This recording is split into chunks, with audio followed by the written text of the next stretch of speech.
This is a really weird review from me. You see, I've been using the Surface Pro for about a month now. I bought it with my own money and the return date is coming due. And I'm trying to work out, should I keep it or not? You see, this device is a true marvel of engineering. There are just so many great things about it. Yet for the life of me, I can't work out what use case this computer is actually ideal for. So today, I'm just going to tell you what I love about the Surface Pro and then the concerns that I have with it. Let's start with the good. The device itself feels extremely well built and it looks stunning, especially in the sapphire blue color. My model has the X Elite chip with the OLED display, 16GB of memory and 512GB of storage. I can tell you that this thing is fast. All my day-to-day office tasks felt extremely snappy, and benchmarks show that the X Elite processor in it runs almost as fast as what it does in the larger Surface Laptop 7. Now, normally we'd show you graphs displaying fan noise and heat you feel, but they are irrelevant with this device. Even when the laptop's processor is maxed out during Cinebench on its highest performance mode, the fan noise was quieter than the air conditioning in our office. There was just nothing to measure, and in real-world use it was dead silent. When it comes to the heat you feel, the device itself does get noticeably warm. However, the way I and most people use it will be with your hands on the keyboard cover, so you never feel the warmth anyway. The display is stunning, it has a fast refresh rate, high resolution OLED panel. Text looks super crisp and it gets very bright, although I wouldn't say bright enough for comfortable outdoor use, particularly as the display is glossy and a bit reflective. That being said, you don't notice this at all in indoor use because its high brightness combats the reflections. The speakers are surprisingly good. They have a nice clear sound that gets loud enough and just doesn't seem lacking for a small device like this one.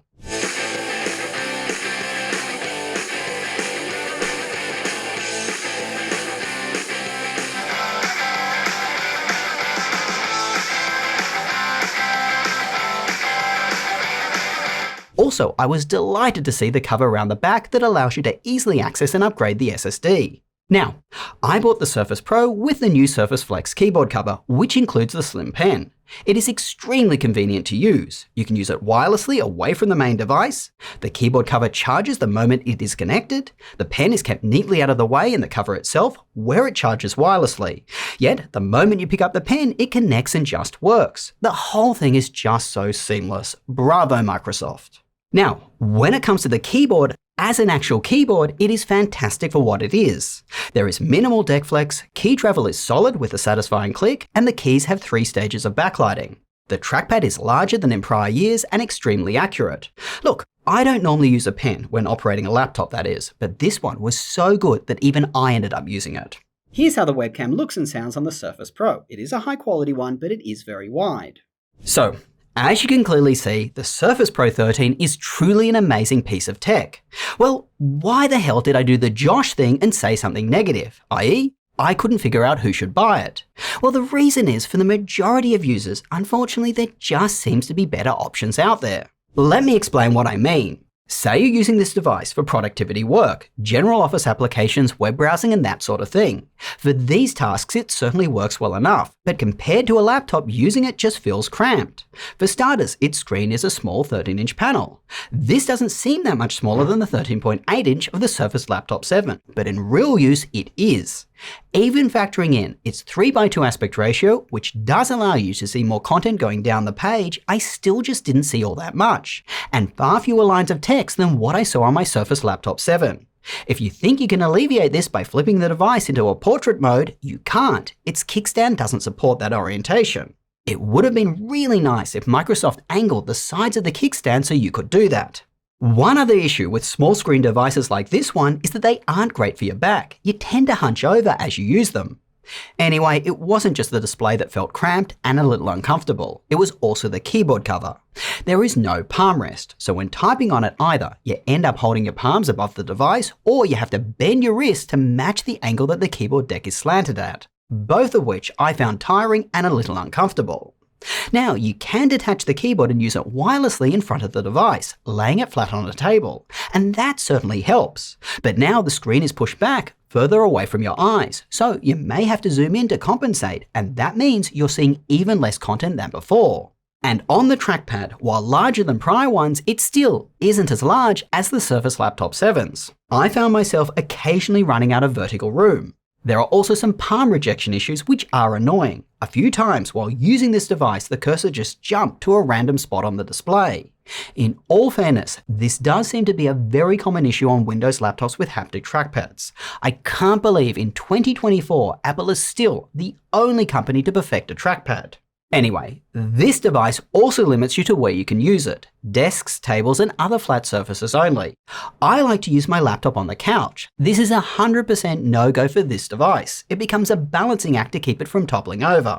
Now, using the Surface Pro as a replacement for a laptop obviously isn't what makes it so special. It's how versatile it is. It's a touchscreen tablet with excellent pen support that can run the full catalogue of Windows applications. That last point, application support, has been a key advantage of buying this device over its most obvious competitor, the iPad. iPadOS has severely limited applications available. As I said earlier, this year's Surface Pro uses one of Qualcomm's Snapdragon processors. This brings with it many advantages, but because it runs the ARM version of Windows, several specialist applications just don't run natively. That means they run slower or don't work at all. Look, I still think the Surface Pro has much stronger application support than an iPad, but this competitive advantage is now slimmer.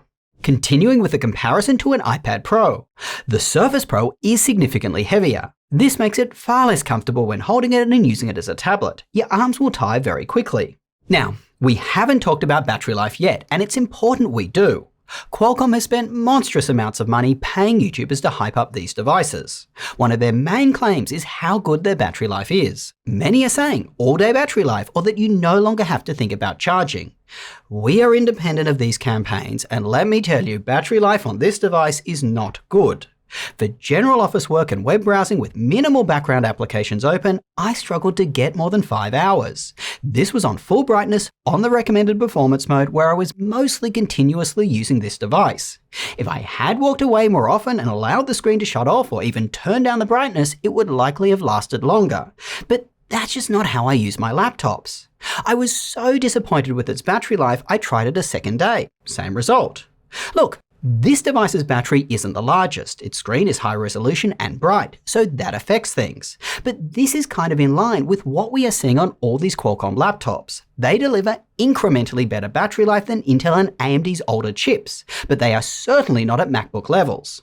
That being said, I'm not dissing Qualcomm here either. The fan noise on their laptops is significantly less than the Windows ones that came before them.